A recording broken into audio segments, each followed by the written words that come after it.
आज हम लोग इलाहाबाद हाई कोर्ट के एक महत्वपूर्ण फैसले पर नज़र डालेंगे। हाल ही में 16 नवंबर 2022 को एक याचिका को खारिज करते हुए इलाहाबाद हाई कोर्ट के जस्टिस विवेक चौधरी ने डाक विभाग को यह फटकार लगाया और कहा कि डाक विभाग 4500 रुपये हर्जाना न देने तथा मामले को 7 वर्षों से लंबा खींचा गया डाक विभाग के द्वारा और 4500 रुपये का कई गुना रुपए कानूनी कार्यवाहियों में झोंक दी गई। उन्होंने जस्टिस विवेक चौधरी ने यह कहा कि एक केंद्रीय सरकार के एक ऐसी संस्था के द्वारा इस प्रकार का कृत्य किया जाना कानून और न्यायालय पर कुठाराघात की तरह है। इस मामले में हम देखेंगे कि क्या मामला था और कैसा जो है कि 45,000 रुपये का जुर्माना उस विभाग पर लगाया गया था। इसमें याचिकाकर्ता डाक विभाग है।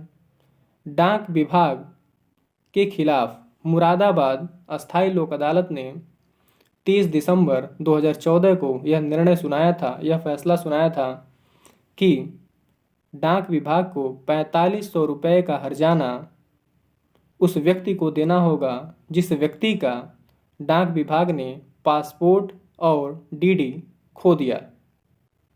इस मामले में क्या हुआ था, एक व्यक्ति था, उस व्यक्ति ने अपने डीडी को और अपने पासपोर्ट को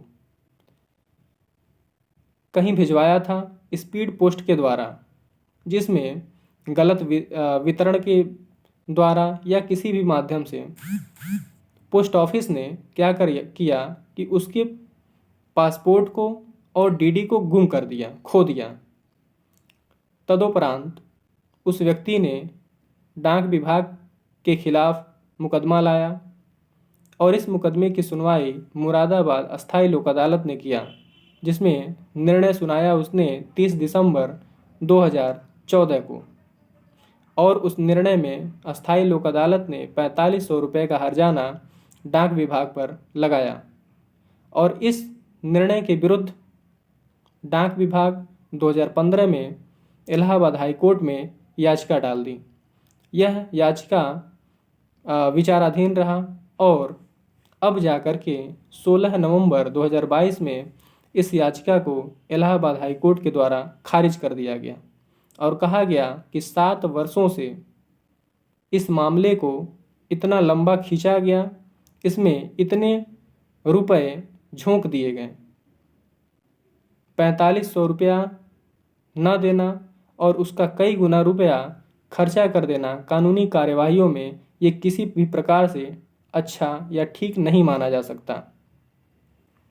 इसके अलावा इलाहाबाद हाई कोर्ट ने यह भी कहा कि जहां पर द्वितीय अपील की बात होती है, केंद्र की नीतियों के अधीन भी जहां पर 25,000 रुपयों से अधिक का मामला हो वहीं पर द्वितीय अपील की जा सकती है, किंतु यहाँ पर मात्र 4500 रुपये का ही मामला था और इस मामले को 7 वर्षों तक खींचा गया। यहीं पर इलाहाबाद हाई कोर्ट ने यह भी कहा कि इस प्रकार से अगर सरकारी संस्थाएं करती रहेंगी तो ऐसे भी न्याय पाने में व्यक्तियों को, जो पीड़ित पक्ष हैं, उसे काफ़ी कठिनाई होती है।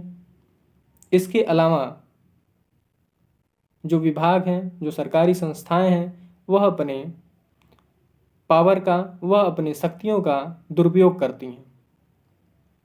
इस मामले में याचिकाकर्ता ने अर्थात डाक विभाग के सुपरिटेंडेंट ने यह 2 बातें रखी थी अपनी याचिका में।